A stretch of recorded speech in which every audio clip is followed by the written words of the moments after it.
ನಮಸ್ತೆ, welcome back to my channel.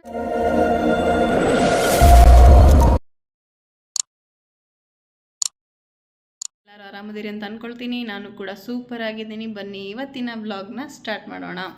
So ಈಗ ಸ್ನಾನ ಪೂಜೆ ಆಯಿತು. ಇವತ್ತು ವೈಕುಂಠ ಏಕಾದಶಿ ಇರೋದ್ರಿಂದ ಸೊ ಸ್ನಾನ ಪೂಜೆ ಮುಗಿಸ್ಕೊಂಡು ಉಪವಾಸ ಮಾಡಿದರೆ ಒಳ್ಳೆಯದು ಅಂತ ಹೇಳ್ತಾರೆ. ಬಟ್ ಉಪವಾಸ ಮಾಡೋಷ್ಟು ಶಕ್ತಿ ನನಗಿಲ್ಲ. ಅಂದರೆ ಶಕ್ತಿ ಇಲ್ಲ ಅನ್ನೋದಕ್ಕಿಂತನೂ ದೇವ್ರ ಮೇಲೆ ಭಾರ ಹಾಕಿದರೆ ಮಾಡ್ಬೋದೋ ಏನೋ. ಬಟ್ ಏನಪ್ಪ ಅಂದ್ರೆ ಉಪವಾಸ ಇದ್ದೆ ಅಂತಂದ್ರೆ ಫುಲ್ ಗ್ಯಾಸ್ಟ್ರಿಕ್ ಆಗತ್ಬಿಡ್ತೈತೆ ನನಗೆ. ಹಾಗಾಗಿ ಈಗ ಸ್ನಾನ ಪೂಜೆ ಆಗೋವರೆಗೂ ಏನೂ ತಿನ್ನಲ್ಲ. ದೇವಸ್ಥಾನಕ್ಕೆ ಹೋಗೋಣ ಅಂತ ಮಾಡೀವಿ. ಮಧ್ಯಾಹ್ನ ಹಂಗೆ ಆಕತಿ ದೇವಸ್ಥಾನ ಹೋಗೋದು. ಸೊ ದೇವಸ್ಥಾನ ಹೋಗೋವರೆಗೂ ಉಪವಾಸ ಇರೋಣ. ಆ ದೇವಸ್ಥಾನ ದರ್ಶನ ಮಾಡ್ಕೊಂಡು ಬಂದಮೇಲೆ ನೋಡೋಣ ಅಂತ ಅಂದ್ಕೊಂಡಿದ್ದೀನಿ. ಉಪವಾಸ ಮಾಡಿದರೆ ಒಳ್ಳೆಯದೇ ಅಂತೆ. ಬಟ್ ಉಪವಾಸ ಮಾಡೋಷ್ಟು ಆಗೋದಿಲ್ಲ. ಈಗ ಆಲ್ರೆಡಿ ಸ್ನಾನ ಮಾಡ್ಕೊಬರತ್ಲೇನ ಆಲ್ರೆಡಿ ಒಂಥರ ಹೊಟ್ಟೆ ಶ್ವಾದರಂಗೆ ಆಗಕತ್ತೈತಿ. ಎಲ್ಲ ದೇವ್ರು ನೋಡ್ಕೊತಾನೆ ಅಂಥೇಳಿ ಇವತ್ತು ಪೂಜೆ ಒಳ್ಳೇದಂತೆ. ಇವತ್ತಿನ ದಿನ ನಾವು ತಿಂಗಳ ಮಾಡೋ ಏಕಾದಶಿಗಿಂತ ಇವತ್ತು ಮಾಡೋ ಏಕಾದಶಿ ಒಳ್ಳೆಯದು ಅಂತ ಹೇಳ್ತಾರೆ ಸುಮಾರು ಜನ. ಹಾಗಾಗಿ ನಾನು ಮಾಡೋಣ ಅಂತ ಅಂದ್ಕೊಂಡು ಪೂಜೆ ಮಾಡಬೇಕೀಗ. ಸ್ನಾನ ಪೂಜೆ ಸ್ನಾನ ಆಯಿತು, ಪೂಜೆ ಇನ್ನೂ ಆಗಿಲ್ಲ, ಫ್ರೆಶ್ ಆದೆ ಅಷ್ಟೆ. ಸೊ ಪೂಜೆ ಒಂದು ಮಾಡಬೇಕೀಗ. ಪೂಜೆ ಮಾಡಿ ದೇವಸ್ಥಾನಕ್ಕೆ ಹೋಗ್ಬೇಕು ಆಮೇಲೆ. ಸೊ ಬರ್ರಿ, ನಮ್ಮ ಇಲ್ಲಿ ವೈಕುಂಠ ಏಕಾದಶಿ ಭಾಳ ಚೆನ್ನಾಗಿ ಮಾಡ್ತಾರೆ. ನಾನು ಒನ್ ಟೈಮು ನಿಮ್ಮ ಜೊತೆಗೆ ವೈಕುಂಠ ಏಕಾದಶಿ ವ್ಲಾಗ್ನ ಶೇರೇ ಮಾಡ್ಕೊಂಡಿಲ್ಲ. ಲಾಸ್ಟ್ ಇಯರ್ ಆ್ಯಕ್ಚುಲಿ ನಾನು ವ್ಲಾಗ್ ಮಾಡೋ ಟೈಮಲ್ಲಿ ನಾನು ಲಾಸ್ಟ್ ಇಯರಿಂದ ಕಂಟಿನ್ಯೂ ಆಗಿ ವ್ಲಾಗ್ ಮಾಡ್ತಾ ಇರೋದು. ಲಾಸ್ಟ್ ಇಯರ್ ಮಾಡೋಣ ಅಂದ್ಕೊಂಡೆ. ಲಾಸ್ಟ್ ಇಯರ್ ಇದೇ ದಿನ ಅಂದರೆ ವೈಕುಂಠ ಏಕಾದಶಿ ಜನವರಿ 10ನೇ ತಾರೀಕು ಬಂದಿತ್ತು. ಸೊ ಜನವರಿ 10ನೇ ತಾರೀಕೆ ನಮ್ಮ ಮೈದ್ನನ್ನ ಮಗಳು ಅಂದರೆ ನಮ್ಮ ಮನೆಗೆ ಇನ್ನೊಬ್ಬಳು ಮಗಳ ಆಗಮನ ಆಗಿತ್ತು. ಮೈದ್ನನ್ನ ಮಗಳು ಹುಟ್ಟಿದ್ಲು. ಸೊ ಮೈದ್ನನ್ನ ಹೆಂಡತಿಗೆ ಹೆಣ್ಮಗು ಆಗಿತ್ತು. ಸೊ ಹಾಗಾಗಿ ಆ ಕಾರಣಕ್ಕೆ ಅವತ್ತಿನ ದಿನ ಮನೆಯಲ್ಲಿ ಅದು ಸೂತ್ಕ ಬಂದಂಗೆ ಆಕತಿ ಅಂತ ಹೇಳಿ ದೇವಸ್ಥಾನಕ್ಕೆ ಪೂಜೆ ಅಂತೂ ಬೆಳಗ್ಗೆ ಬೇಗನೆ ಮಾಡ್ಕೊಂಡಿದ್ವಿ. ಮಧ್ಯಾಹ್ನಂಗೆ ಡಿಲಿವರಿ ಆಯ್ತಲ್ಲ, ಸಂಜೆಗೆ ದೇವಸ್ಥಾನಕ್ಕೆ ಹೋಗೋಣ ಅಂತ ಅಂದ್ಕೊಂಡಿದ್ವಿ. ದೇವಸ್ಥಾನಕ್ಕೂ ಹೋಗಲಿಲ್ಲ, ನಾನು ಲಾಗ್ನೂ ಮಾಡ್ಕೊಳ್ಳಿಲ್ಲ. ಪೂಜೆ ಒಂದು ಮಾಡಿದ್ದೆ ಅಷ್ಟೇ ನಾನು. ಬಟ್ ಲಾಗಿಗೆ ಏನೂ ಮಾಡಿರಲಿಲ್ಲ. ಹಾಗಾಗಿ ಈ ವರ್ಷ ಯಾವ ಥರ ಮಾಡ್ತಾರೆ ಏನು ಅಂಥೇಳಿ ನಿಮ್ಮ ಜೊತೆ ಶೇರ್ ಮಾಡ್ಕೊತೀನಿ. ಸೊ ಬರ್ರಿ, ಪೂಜೆ ಮಾಡಬೇಕೀಗ. ಫುಲ್ಲು ಸುಸ್ತಾದಂಗೆ ಆಗ್ತೈತೆ. ತಲೆ ಸ್ನಾನ ಮಾಡಿ ಬಂದುಬಿಟ್ರೆ ಹೊಟ್ಟೆ ಅಷ್ಟು ತಡ್ಕೊಳಕ್ಕೆ ಆಗಲ್ಲ ಏನೋ. ಬಟ್ ಒಬ್ಬರು ನಿರಾರು ಉಪವಾಸ ಮಾಡ್ತಾರೆ. ಅದು ಹೆಂಗೆ ಮಾಡ್ತಾರೋ ಏನೋ ಗೊತ್ತಿಲ್ಲ. ನಾನು ಹಣ್ಣು ಆ ಥರ ಏನಾದ್ರು ತಿಂದು ಉಪವಾಸ ಮಾಡ್ತೀನಿ. ಫುಲ್ ಉಪವಾಸ ಅಂತೂ ನನ್ನ ಕೈಯಿಂದ ಅಂತೂ ಆಗಲ್ಲ. ಈಗ ದೇವಸ್ಥಾನದಲ್ಲಿ ಹೋಗಿರ್ತೇವಲ್ಲ, ಪ್ರಸಾದ ಕೊಡ್ತಾರೆ. ಏನಾದ್ರು ಪ್ರಸಾದನ ನನಗಾರ ಪ್ರಸಾದ ಬಿಟ್ಟು ಇರೋಕ್ಕನ ಆಗಂಗಿಲ್ಲ. ಹಂಗಾಗಿ ಪ್ರಸಾದ ಕೊಟ್ಟರೆ ತಿಂದುಬಿಡ್ತೀನಿ. ನೋಡೋಣ, ಎಲ್ಲ ದೇವ್ರ ಆಟ, ದೇವ್ರ ಬಲ್ಲನು, ದೇವ್ರ ಕೈಯಿಂದನೇ ಎಲ್ಲ. ಅವನ ಇಚ್ಛೆ ಇಲ್ಲದೇ ಯಾವ ಹುಲ್ಕಡ್ಡಿನೂ ಅಲ್ಗಾಡಲ್ಲ ಅಂತ ಹೇಳ್ತಾರಲ್ಲ. ಹಾಗಾಗಿ ನೋಡೋಣ, ಎಲ್ಲಿವರೆಗೂ ಉಪವಾಸ ಇರೋಕ್ಕಾಗತ್ತೆ ಅಲ್ಲಿವರೆಗೂ ಉಪವಾಸ ಇರ್ತೀನಿ. ಈಗ ಪೂಜೆ ಮಾಡಬೇಕೀಗ. ಪೂಜೆದೆಲ್ಲ ತೊಳ್ಕೊಂಡಿದ್ದೀನಿ. ಸೊ ಪೂಜೆ ಮಾಡಿ, ಇವತ್ತು ಮಂಗಳವಾರ ಬೇರೆ ಆಗಿದ್ದರಿಂದ ಮನೆ ದೇವ್ರ ವಾರನೂ ಕೂಡ. ಹಾಗಾಗಿ ಸೊ ತೊಳ್ಕೊಂಡಿದ್ದೀನಿ, ಪೂಜೆ ಮಾಡಬೇಕು. ಪಿಂಪಲ್ಸ್ ಒಂದು ಭಾಳ ಆಗ್ಬಿಟ್ಟವು ಇಲ್ಲಿ. ಸೊ ಮದುವೆ ಟೈಮಲ್ಲಿ ಅದೊಂದು ಸ್ವಲ್ಪ ಮೇಕಪ್ ಒಂದು ಮಾಡಿಸ್ಕೊಂಬಿಟ್ನಲ್ಲ. ನಂಗೆ ಮೇಕಪ್ಪು ಜಾಸ್ತಿ ಮಾಡ್ಕೊಂಬಿಟ್ರೆ ಅದಕ್ಕೈತೋ ಏನು ಹೀಟಿಗೈತೋ ಏನಂತಲೇ ಗೊತ್ತಾಗ್ತಿಲ್ಲ. ಇಲ್ಲೊಂದು 3 ಪಿಂಪಲ್ ಆಗಿಬಿಟ್ಟವು. ಇರಲಿ, ಹೆಣ್ಮಕ್ಳಿಗೆ ಅವು ಒಂಥರ ಲಕ್ಷಣ ಅಂತೆ. ಸೊ ಬರ್ರಿ, ಈಗ ಪೂಜೆ ಮಾಡಬೇಕು. ಪೂಜೆ ಮಾಡ್ತೀನಿ ಈಗ. ಇವತ್ತು ಏಕಾದಶಿ ಇದ್ದಿದ್ದರಿಂದ ರಂಗೋಲಿ ಒಂದು ಸ್ವಲ್ಪ ಸ್ಪೆಷಲಾಗಿನ ಹಾಕಿ ಹೋಗಿದ್ಲ ನಮ್ಮ ಇಶು. ಅದಾದಮೇಲೆ ಹೇಳಿದ್ನೆಲ್ಲ ಪೂಜೆ ಮುಗಿಸ್ಕೋಬೇಕಾಗಿತ್ತು ಅಂಥೇಳಿ ನಾನು ಕೂಡ ಪೂಜೆ ಎಲ್ಲ ಮುಗಿಸ್ಕೊಂಡೆ. ಪೂಜೆ ಮುಗಿಸ್ಕೊಂಡು ಇನ್ನೇನು ರೆಡಿ ಆಗಬೇಕಿತ್ತು. ಜಸ್ಟ್ ಸಾರಿ ಒಂದು ಹಾಕ್ಕೊಂಡಿದ್ದೆ ಅಷ್ಟೇ. ಬಟ್ ಇನ್ನೂ ಏನು ನಾನು ರೆಡಿಯಾಗಿರಲಿಲ್ಲಲ್ಲ. ಹಾಗಾಗಿ ಏಕಾದಶಿ ಇದ್ದಿದ್ದರಿಂದ ಒಂದು ರಥದ್ದು ಬುಕ್ ಇತ್ತು. ಸೊ ಅದನ್ನು ಕೂಡ ಮುಗಿಸ್ಕೊಂಡು, ಪೂಜೆನೂ ಮುಗಿಸ್ಕೊಂಡು, ಇವತ್ತಿನ ದಿನ ಒಳ್ಳೆ ಶ್ರೇಷ್ಠವಾದ ದಿನ ಅಂತ ಹೇಳಿದ್ರಲ್ಲ. ಹಾಗಾಗಿ ಬೇಗ ಪೂಜೆ ಮುಗಿಸ್ಕೊಂಡೆ. ಆ ಬುಕ್ ಓದೋಕ್ಕೆ ನನಗೆ ಸುಮಾರು 1.5-2 ಗಂಟೆನೇ ಬೇಕಾಯಿತು. ಸೊ ಪೂಜೆ ಮುಗಿಸ್ಕೊಂಡು ನಾನು ಕೂಡ ರೆಡಿ ಆದೆ. ಈಗ ದೇವಸ್ಥಾನಕ್ಕೆ ಹೋಗಬೇಕು. ಪೂಜೆ ಎಲ್ಲ ಮುಗಿಸ್ಕೊಂಡು ಸೊ ಬುಕ್ ಇತ್ತಲ್ಲ, ಬುಕ್ ಓದೋಕ್ಕೇನೋ ಒಂದು 2 ಗಂಟೆನೇ ತೊಗೊಂಡ್ಬಿಡ್ತದೆ. ಸೊ ಹಂಗಾಗಿ ವೆಂಕಟರಮಣಂದು ಬುಕ್ ಇತ್ತಲ್ಲ, ಹಾಗಾಗಿ ಅದು ಓದಿದೆ. ಸೊ ಈಗ ಪೂಜೆ ಎಲ್ಲ ಮುಗಿಸ್ಕೊಂಡು ನಾನು ರೆಡಿಯಾಗಿ ಅನ್ನತ್ಲೇನ 1:30ನೇ ಆಗ್ಬಿಡ್ತು. ಸೊ ಹಂಗಾಗಿ ದೇವಸ್ಥಾನಕ್ಕೆ ಹೋಗೋಣ ಅಂತ ಹೇಳಿ ಹೊರಟಿದ್ದೇವೆ. ಪೂಜೆ ಎಲ್ಲ ಮುಗಿದ್ಮೇಲೆ ಸ್ವಲ್ಪ ಹೊತ್ತು ಕೂತ್ಕೊಂಡೆ. ಸುಸ್ತಾಗಿ ಕುಂತ್ಬಿಡ್ತು. ಅಂದರೆ ತಿಂದೇನೆ ಇದ್ದ ಅಭ್ಯಾಸ ಇಲ್ಲಲ್ಲ. ಹಾಗಾಗಿ ಒಂದು ಗಂಟೆ ಸ್ವಲ್ಪ ಕೂತ್ಕೊಂಡು ಸಮಾಧಾನ ಮಾಡಿಕೊಂಡೆ. ದೇವ್ರಿಗೆ ಹೂ ಕಟ್ಟಿರಲಿಲ್ಲ. ಸೊ ಹೂ ಒಂದು ಕಟ್ಟಿ ಪೂಜೆ ಮುಗಿಸಿ ಒಂದು ಸ್ವಲ್ಪ ಹೊತ್ತು ಕೂತ್ಕೊಂಡು ರೆಸ್ಟ್ ಮಾಡಿದೆ. ಸೊ ಈಗ ನಾನು ಕೂಡ ರೆಡಿ ಆದೆ. ಸೊ ಈ ಥರ ರೆಡಿ ಆಗಿದ್ದೀನಿ ನೋಡಿರಿ.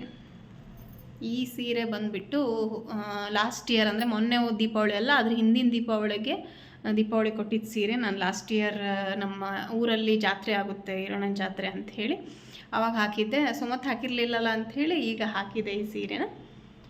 ಸೊ ಈ ಥರ ಆಗಿದೆ. ಈಗ ದೇವಸ್ಥಾನಕ್ಕೊಂದು ಹೋಗಬೇಕು. ಸೊ ಬರ್ರಿ, ದೇವಸ್ಥಾನದಾಗೆಲ್ಲ ಹೆಂಗೆ ರೆಡಿ ಮಾಡಿರ್ತಾರೆ ಏನಂಥೇಳಿ ನೋಡೋಣ. ಸೊ ಈಗ ದೇವಸ್ಥಾನಕ್ಕೆ ಹೊರಟೆ.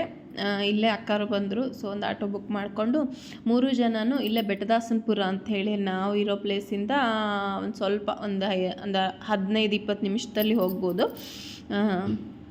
ಸೊ ಹಂಗಾಗಿ 3 ಜನನೂ ನಾವು ಟೆಂಪಲಿಗೆ ಹೊಂಟ್ವಿ ನೋಡ್ರಿ. ಈಗ ಅಲ್ಲಿ ತುಂಬ ಚೆನ್ನಾಗಿ ಮಾಡ್ತಾರೆ, ಸಖತ್ ಗ್ರ್ಯಾಂಡಾಗಿ ಮಾಡಿರ್ತಾರೆ.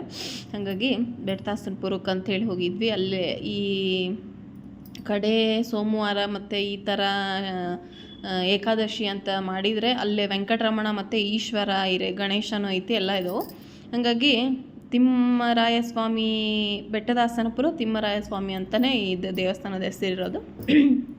ಜಾತ್ರೆ ಥರ ಇರುತ್ತೆ ಒಂಥರ. ಇಂಥವೇನಾದ್ರು ಸ್ಪೆಷಲ್ ಡೇ ಇದ್ದಾಗ ಅಲ್ಲಿ ಜಾತ್ರೆ ಥರ ಹಾಕಿಬಿಡ್ತಾರೆ. ಹಾಗಾಗಿ ನಾವು ಹೋಗಿ ದರ್ಶನ ಮಾಡಿದ್ವಿ. ಇನ್ನು ಇವಳು ಕಾಲೇಜ್ ಮುಗಿಸ್ಕೊಂಡು ಅಲ್ಲಿಂದನೇ ಜಾಯ್ನ್ ಆದಲೆ. ತೋಷಿ ಕೂಡ ಅಲ್ಲಿಗೆ ಬಂದ್ಲು, ಅವಳು ಆಕಿ ಫ್ರೆಂಡ್. ಅದಾದಮೇಲೆ ನಾವು ಕೂಡ ದರ್ಶನ ಮಾಡಿದ್ವಿ. ಒಳಗಡೆ ವೆಂಕಟರಮಣಂದು ಎಲ್ಲೆಲ್ಲ ವಿಡಿಯೋ ತೊಗೊಳ್ಳಿಲ್ಲ. ಅದಾದಮೇಲೆ ಫುಲ್ ಎಲ್ಲ ದೇವ್ರ ದರ್ಶನ ಮಾಡಿದ್ವಿ. ಪ್ರಸಾದಕ್ಕೆ ನೋಡ್ರಿ ಎಷ್ಟು ಹಾಕೊಂಡು ಲೈನ್ ಐತಿ. ಹೇಳಿದ್ನಲ್ಲ ನಾವು ಹೋದಾಗ್ಲೇ 2 ಗಂಟೆ. ಇನ್ನು ದರ್ಶನ ಎಲ್ಲ ಮಾಡಿಕೊಂಡು 3:30 ನಾವು ಪ್ರಸಾದಕ್ಕಂತ ಹೋಗಿದ್ದು. 3:30ವರೆಗೂ ಉಪವಾಸನೇ ಇದ್ದೆ ನಾನು. ಏನೂ ಕುಡಿಲಿಲ್ಲ, ಏನೂ ಇಲ್ಲ, ನೀರಷ್ಟೇ ಕುಡಿದೆ. ಪೂಜೆ ಎಲ್ಲ ಮುಗಿದ್ಮೇಲೆ ಒಂದು ಗ್ಲಾಸ್ ನೀರು ಕುಡಿದು ಹೋಗಿದ್ದೆ. ಹಾಗಾಗಿ ಪ್ರಸಾದ ಏನು ಟೊಮ್ಯಾಟೊ ಬಾತು ಮತ್ತು ಕೇಸರಿ ಬಾತು ಮಾಡಿದ್ರು. ಸೊ ಅದನ್ನ ತಿನ್ಕೊಂಡು ಖಾರ ಮಂಡಕ್ಕಿ ತೊಗೊಳ್ಳೋಣ ಅಂತ ಹೇಳಿ ಹೊರಗಡೆ ಬಂದ್ವಿ. ನಮ್ಮ ಕಡೆ ಜಾತ್ರೆ ಇತ್ತು ಅಂತ ಹೇಳಿದರೆ ಇದೇ ಥರನೇ ತೊಗೊಳ್ತಾರೆ, ಹಾಗಾಗಿ ತೊಗೊಂಡೆ. ಈಗ ದೇವಸ್ಥಾನದಿಂದ ಬಂದ್ವಿ. ಒಂದು ಸ್ವಲ್ಪ ಹೊತ್ತು ಮಲಗಿದ್ದೆ. ಹೆಂಗೆ ಸುಸ್ತಾಗ್ಬಿಡ್ತು ಅಲ್ಲಿ ಅಂದ್ರೆ ಅಯ್ಯಪ್ಪ. ಪ್ರಸಾದ ಒಂದು ತಿಂದೆ, ಇಡೀ ದಿನ ಏನು ತಿನ್ನಲಿಲ್ದಂಗೆ ಒಮ್ಮಕ್ಲೆ ಪ್ರಸಾದ ತಿಂದು ಹೊರಗೆ ಬರೋದಕ್ಕೂ ಹೆಂಗಾಯಿತು ಅಂತಲೇ ಹೇಳೋಕ್ಕಾಗಲಿಲ್ಲ ನನಗೆ. ಹಂಗೆ ಒಂಥರ ಸುಸ್ತಾಗಿ ಕುಂತ್ಬಿಡ್ತು. ಹಾಗಾಗಿ ಒಂದು ಸ್ವಲ್ಪ ಹೊತ್ತು ರೆಸ್ಟ್ ಮಾಡಿದೆ ಈಗ. ಸೊ ಈಗ ಎದ್ದೇನೆ. ಸೊ ಮಂಡಕ್ಕಿ ಅವನು ತೊಗೊಂಬಂದಿದ್ದೆ ಸ್ವಲ್ಪ ನೋಡಿ. ಸೊ ತೊಗೊಂಡಂತರೂ ಅಲ್ಲಿ ವಿಡಿಯೋ ಏನೂ ತೊಗೊಳ್ಳೇ ಇಲ್ಲ. ಹಂಗೆ ಅರ್ಜೆಂಟಿಗೆ ಬಂದೇಬಿಟ್ಟೆ, ಸುಸ್ತಾಗಿದ್ಕೆ ಮನೆಗೆ ಬಂದೆ. ಏನು ತೊಗೊಂಡೆ ಅಂದರೆ ಮಂಡಕ್ಕಿ ಮತ್ತು ಮಿಕ್ಚರ್, ಅಂದರೆ ನಮ್ಮ ಕಡೆ ಖಾರ ಅಂತ ಹೇಳ್ತೇವೆ, ಖಾರ ಬೂಂದಿ ಅಂಥೇಳಿ ಅದು. ಮತ್ತು ನನಗೆ ಈ ಬಟಾಣಿ ಕಾಳು ಅಂದ್ರೆ ಭಾಳ ಇಷ್ಟ. ಕಲರ್ ಏನೂ ಇರ್ತಾವೆ, ಅವನ್ನ ತಿಂದ್ರೆ ರಾಜು ಬೈತಾನ, ಅವು ಕಲರ್ ಮಿಕ್ಸ್ ಮಾಡಿರ್ತಾರೆ, ಹೆಲ್ತಿಗೆ ಒಳ್ಳೇದಲ್ಲ ಅಂತ ಹೇಳಿ. ಹಾಗಾಗಿ ಇದು ಜಸ್ಟ್ ಹುರಿದಿರೋವಿರ್ತಾವೆ ಇವು, ಉಪ್ಪು ಹಾಕಿ ಹುರಿದಿರ್ತಾರೆ. ಅದಕ್ಕೆ ಅವ್ನು ಬಟಾಣಿ ಕಾಳು ಮತ್ತು ಇದು ಹಿಟ್ಟು ಹಚ್ಚಿದ್ದ ಶೇಂಗಾ ಕಾಳನ್ನು ತೊಗೊಂಡು ಬಂದೆ. ಅವ್ರು ಬಂದಮೇಲೆ ತಿನ್ನಕ್ಕೆ ಹಾಕ್ಕೊಟ್ರತ್ತು ಅಂತ ಅವ್ರು ಲೇಟಾಗೇ ಬಂದುಬಿಟ್ರು. ಹಾಗಾಗಿ ಡೈರೆಕ್ಟ್ ಈಗ ದೇವಸ್ಥಾನಕ್ಕೆ ಅಂತ ಹೇಳಿ ಹೊಂಟೇವಿ ನೋಡ್ರಿ. ಬಂದಮೇಲೆ ಹಾಕ್ಕೊಡ್ತೀನಿ, ತಿಂತಾರ. ಆಮೇಲೆ ದೇವಸ್ಥಾನಕ್ಕೆ ಹೋಗಿಲ್ಲಲ್ಲ ಅವರಿಬ್ಬರು ಹೋಗಿಲ್ಲಲ್ಲ. ಹಾಗಾಗಿ ಸಾಯಂಕಾಲ ಅವ್ರನ್ನ ಕರ್ಕೊಂಡು ಇಲ್ಲಿ ಇನ್ನೊಂದು ನರಸಿಂಹಸ್ವಾಮಿ ದೇವಸ್ಥಾನ ಐತಿ, ಅದಕ್ಕೆ ಸಾಯಂಕಾಲ ಹೋಗೋಣ ಅಂತ ಮಾಡೀನಿ ಅವ್ರು ಬಂದಮೇಲೆ. ಸೊ ನೋಡೋಣ್ರಿ. ಅಲ್ಲಿ ಭಾಳ ಚಂದ ರೆಡಿ ಮಾಡ್ರ. ಇನ್ಸ್ಟಾಗ್ರಾಮ್ ಒಳಗೆ ಪೋಸ್ಟ್ ಮಾಡಿದ್ರು, ತೋರಿಸಿದ್ಲು ಎಷ್ಟು ಚಂದ ರೆಡಿ ಮಾಡಿದ್ರು ಅಂದರೆ. ಸೊ ಹೋಗ್ಬೇಕಂತ ಅನ್ಸಾಕತ್ತತಿ ಆ ದೇವಸ್ಥಾನಕ್ಕೆ ಒಂದೊಂದ್ಸಲ. ಹೆಂಗೆ ಮಸ್ತ್ ನೋಡೋಕೆ ಒಂಥರ ಚಂದ ಅನಿಸ್ತೈತಿ ದೇವಸ್ಥಾನಗಳನ್ನೆಲ್ಲ ಇವತ್ತಿನ ದಿನ. ಹಾಗಾಗಿ ಸಾಯಂಕಾಲ ಅಲ್ಲಿಗೆ ಹೋಗಿ ಅಲ್ಲಿ ದೇವಸ್ಥಾನ ಹೆಂಗೆ ರೆಡಿ ಮಾಡಿರ್ತಾರೆ ಅಂತ ತೋರಿಸ್ತೀನಿ. ಇಲ್ಲಂದ್ರೆ ಜಾಸ್ತಿ ತೊಗೊಳಕ್ಕಾಗಲಿಲ್ಲ, ವಿಡಿಯೋ ಎಲ್ಲ ಅಲ್ಲೋ ಇರೋಂಗಿಲ್ಲಲ್ಲ. ಹಾಗಾಗಿ ಜಾಸ್ತಿ ವಿಡಿಯೋ ಮಾಡ್ಕೊಂಡಿರಲಿಲ್ಲ. ಸೊ ಸಂಜೆದು ಚೂರು ವಿಡಿಯೋ ನಿಮ್ಮ ಜೊತೆ. ಇನ್ನೊಂದು ರೌಂಡ್ ದೇವಸ್ಥಾನಕ್ಕೆ ಹೋಗೋಣ ಬರ್ರಿ. ಈಗ ಈ ಮೇಡಮ್ಮರ್ನ ಆಸೋಕರ್ನ ಕರ್ಕೊಂಡು ದೇವ್ರ ದರ್ಶನ ಮಾಡಕ್ಕೆ ಹೊಂಟೇವಿ. ಪ್ರಸಾದಕ್ಕಂತಂದು ಹೋಗೋಕೆ ಏನೈತಿ, ದೇವ್ರ ದರ್ಶನ ಮಾಡಕ್ಕೆ ಹೊಂಟೇವಿ. ನಮ್ದಂತೂ ಚಲೋ ಹೊತ್ನಾಗ ದರ್ಶನ ಆಗಿ ಮೇಲೆ ಕೆಳಗಾಗಿತ್ತು, ಈಗ ಸರಿಯಾಗೈತಿ.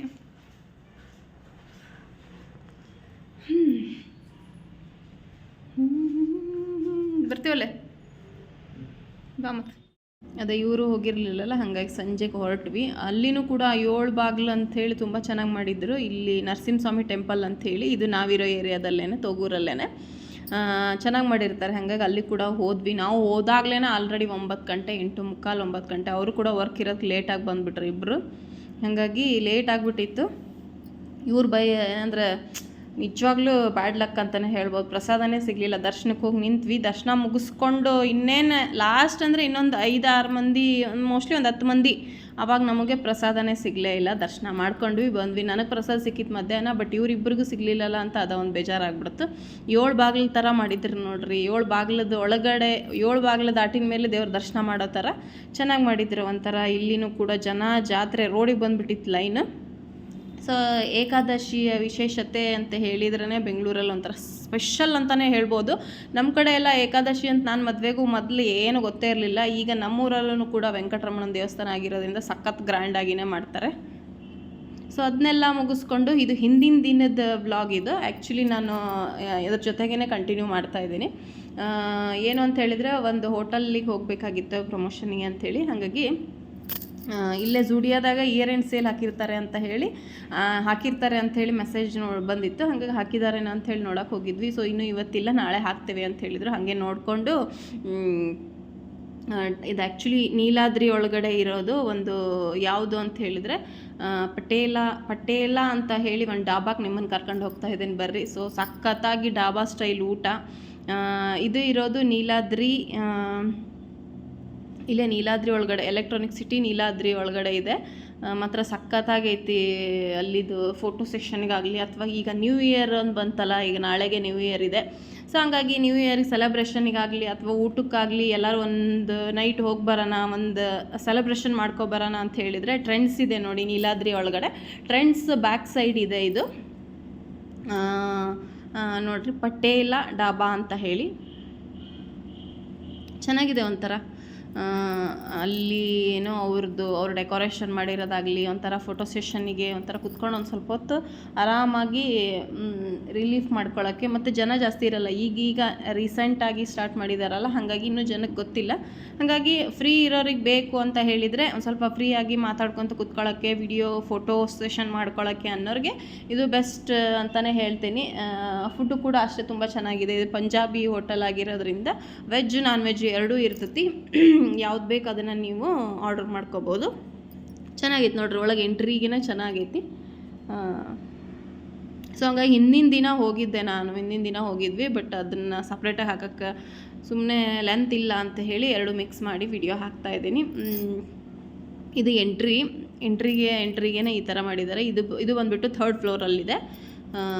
ಅದು ಟ್ರೆಂಡ್ಸ್ ಹಿಂದ್ಗಡೆನೇ ಇದೆ ನೋಡಿ, ಎಷ್ಟು ಚೆನ್ನಾಗಿ ಲೈಟ್ ಡೆಕೋರೇಷನ್. ನೈಟಿಗಾಗಲಿ ಒಂಥರ ಚೆನ್ನಾಗಿತ್ತು ನೋಡ್ರಿ. ನೈಟ್ ಹೋದ್ರಂತೂ ಮಾತ್ರ ಸಖತ್ತಾಗೈತಿ. ಇವತ್ತು ನ್ಯೂ ಇಯರ್ ಸೆಲೆಬ್ರೇಷನ್ ಮಾಡ್ಕೊಳ್ಳೋಕ್ಕೆ ಮತ್ತು ನಾಳೆಗೂ ಕೂಡ ತುಂಬ ಚೆನ್ನಾಗೈತಿ. ಹೋಗಿ ಬರ್ರಿ. ಪಂಜಾಬಿ ಹೋಟೆಲ್ ಅಂತ ಹೇಳಿದರೆ ಹೆಂಗೆ ಇರ್ತೈತಿ ಅಂತ ನಿಮ್ಗೆ ಗೊತ್ತಿರ್ತೈತಿ. ಅವ್ರದ್ದು ಊಟನೂ ಹಾಗೆ ಇರ್ತೈತಿ. ಅವ್ರದ್ದು ಅಲ್ಲಿ ಡೆಕೋರೇಷನ್ ಆಗಲಿ ಅಥವಾ ನೋಡೋಕ್ಕೂ ಸಹ ಸಖತ್ತಾಗಿ ಮಾಡಿರ್ತಾರೆ. ಡಾಬಾ ಸ್ಟೈಲಲ್ಲಿ ಕುತ್ಕೊಂಡು ಊಟ ಮಾಡ್ಬೋದು. ಮತ್ತು ಆಗಲ್ಲ ಅದ್ರ ಮೇಲೆ ಕುತ್ಕೊಂಡು ಊಟ ಮಾಡೋರಿಗೆ ಅಂತಂದರೆ ಆರಾಮ ಕುತ್ಕೊಂಡು ಒಂದು ಸ್ವಲ್ಪ ಹೊತ್ತು ಮಲ್ಗೋ ಥರನೂ ಐತೆ ಅಲ್ಲ, ಅದು ಚೆನ್ನಾಗಿತ್ತು ಒಂಥರ. ಸೊ ಹಂಗಾಗಿ ನಾವು ಕೂಡ ಹೋಗಿದ್ವಿ ಅಲ್ಲಿಗೆ. ಇಲ್ಲಿ ನೋಡಿರಿ ಡಾಬಾ ಸ್ಟೈಲ್. ನಮ್ಮೂರ ಕಡೆ ಎಲ್ಲ ಡಾಬಾ ಕಡೆ ಎಲ್ಲ ಹಿಂಗೆ ಹಾಕಿ ಕುಂದ್ರಿಸಿರ್ತಾರೆ. ಏನು ಭಾಳ ಜನ ಇದ್ದರೆ 2 ಟೇಬಲ್ ಮಿಕ್ಸ್ ಮಾಡಿಕೊಂಡು ಆರಾಮ್ ಊಟ ಮಾಡ್ಕೋಬೋದು. ಊಟ ಮಾಡ್ಕೊಂಡು ಒಂದು ಸ್ವಲ್ಪ ಹೊತ್ತು ಮಲಗ್ಲೂಬೋದು, ಆ ಥರ ಐತಿದ್ದು. ನಾವು ಹಿಂದೆ ಒಂದು ನನ್ನ ಬರ್ತ್ಡೇ ವ್ಲಾಗಲ್ಲಿ ಹೋಗಿದ್ವಿ ನಾವು, ಕಪೂರ್ಸ್ ಕೆಫೆ ಅಂತೇಳಿ. ಅಲ್ಲಿ ಕೂಡ ಅದೇ ಥರನೇ ಇತ್ತು. ಅದೇ ಥರನೇ ಅದರಿಂದ ಒಂದು ಸ್ವಲ್ಪ ಮುಂದೆ ಬಂದರೆ, ಈಗ ಇಲ್ಲಿ ನೀಲಾದ್ರಿ ಎಲೆಕ್ಟ್ರಾನಿಕ್ ಸಿಟಿಯಲ್ಲಿ ಇರೋರಿಗೆ ಗೊತ್ತಿರ್ತೈತಿ. ಬಟ್ ನಿಮಗೆ ಎಕ್ಸಾಕ್ಟಾಗಿ ಬೇಕು ಅಂತ ಹೇಳಿದರೆ ನಾನು ಇನ್ಸ್ಟಾಗ್ರಾಮಲ್ಲಿ ಅವ್ರ ID ಮತ್ತು ಲೊಕೇಶನ್ ಕೂಡ ನಾನು ಮೆನ್ಷನ್ ಮಾಡಿರ್ತೀನಿ. ಅವ್ರಿಗೆ ಟ್ಯಾಗ್ ಕೂಡ ಮಾಡಿರ್ತೀನಿ, ಕೊಲ್ಯಾಬ್ ಕೂಡ ಕೊಟ್ಟಿರ್ತೀನಿ. ಸೊ ಹೋಗಿ ನಿಮ್ಗೇನಾದರೂ ಇನ್ಫಾರ್ಮೇಷನ್ ಬೇಕು ಅಂತ ಹೇಳಿದರೆ ಅಲ್ಲಿ ಹೋಗ್ಬೋದು. ಇಲ್ಲಿನೂ ಕೂಡ ನಾನು ನೀಟಾಗೆ ಹೇಳ್ತಾ ಇದ್ದೀನಿ ನಿಮಗೆ. ಎಲೆಕ್ಟ್ರಾನಿಕ್ ಸಿಟಿ ನೀಲಾದ್ರಿ, ತೋಗೂರು ಅಂದರೆ ನೀಲಾದ್ರಿನೇ ಆಗುತ್ತದೆ ಆ್ಯಕ್ಚುಲಿ. ನೀಲಾದ್ರಿ ಒಳಗಡೆ ಟ್ರೆಂಡ್ಸ್ ಅಂತ ಹೇಳಿದೆ. ಆ ಟ್ರೆಂಡ್ಸ್ ಬ್ಯಾಕ್ ಸೈಡ್ ಇದೆ. ಅದು ಬಂದುಬಿಟ್ಟು 3rd ಫ್ಲೋರಲ್ಲಿದೆ. ತುಂಬ ಚೆನ್ನಾಗಿದೆ ನೋಡಿರಿ. ಇಲ್ಲಿ ನೋಡಿರಿ ಎಷ್ಟು ಚೆನ್ನಾಗಿ ಆರಾಮ್ ಸೋಫಾ, ಅದ್ರ ಮೇಲೆ ಕುತ್ಕೊಳಕ್ಕಾಗಿಲ್ಲ ಅಂದರೆ ಸೋಫಾ ಮೇಲೆ ಕುತ್ಕೊಂಡು ಕೂಡ ಊಟ ಮಾಡ್ಬೋದು. ಒಂಥರ ಚೆನ್ನಾಗಿತ್ತು, ಮಾತ್ರ ಸಖತ್ತಾಗಿತ್ತು.